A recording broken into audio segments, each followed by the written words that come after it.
জুলাই অভ্যুত্থানে সংঘটিত মানবতা বিরোধী অপরাধের মামলায় ফাঁসির দণ্ডাদেশ দিয়েছে শেখ হাসিনার বিরুদ্ধে আন্তর্জাতিক অপরাধ ট্রাইব্যুনাল আদালত। গতকাল ট্রাইব্যুনালের পক্ষ থেকে প্রথম এ রায় ঘোষণা করা হয়েছে।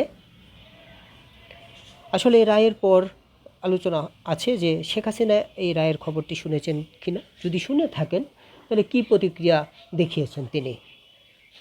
সবার মধ্যেই কিন্তু রাজনীতির বাইরের মানুষ থেকে শুরু করে সবার মধ্যেই কিন্তু এই আগ্রহটি বেশ জন্ম নিয়েছে এবং জন্ম নেওয়াটা খুব স্বাভাবিক এবং যৌক্তিক। কীভাবে এই রায়কে দেখছেন শেখ হাসিনা? অর্থাৎ 2010 সালে কিন্তু তিনি এই ট্রাইব্যুনালটি গঠন করেছিলেন যে যুদ্ধাপরাধীদের বিচারের জন্য।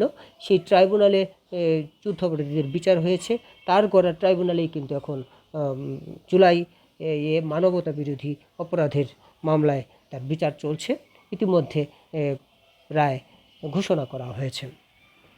আসলে শেখ হাসিনা কীভাবে বিষয়টি দেখছেন, আমরা আন্তর্জাতিক গণমাধ্যমে যেটি দেখেছি যে সংবাদ সংস্থা এএফপিতে দেওয়া বিবৃতিতে শেখ হাসিনা দাবি করেছেন যে এটি রাজনৈতিক উদ্দেশ্য প্রণোদিত।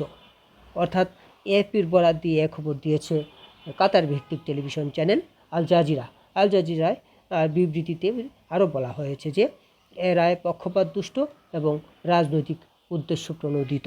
শেখ হাসিনা এইটুকুই বলেছেন যে আল জাজিরাকে।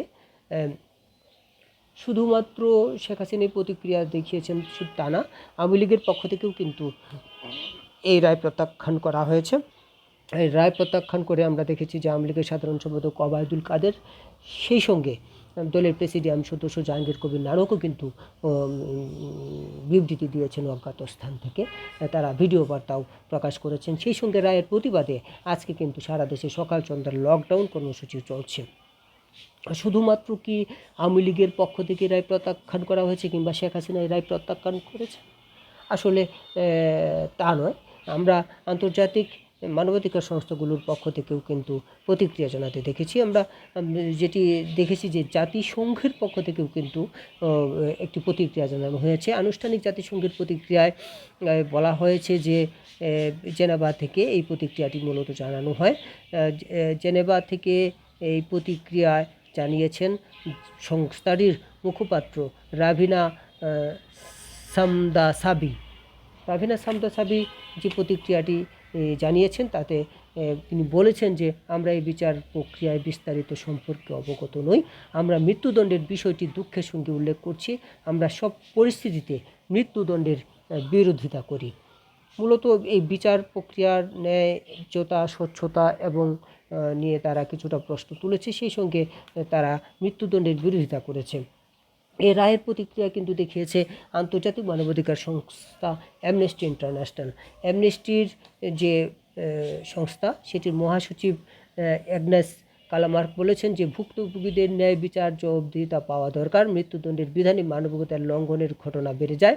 এটি এই সবচেয়ে নিষ্ঠুর, অমানবিক, অবমাননাকর শাস্তি।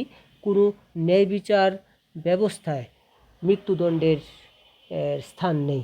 অর্থাৎ অ্যামনেস্টি মৃত্যুদণ্ডের আসলে বিরোধিতা করেছে।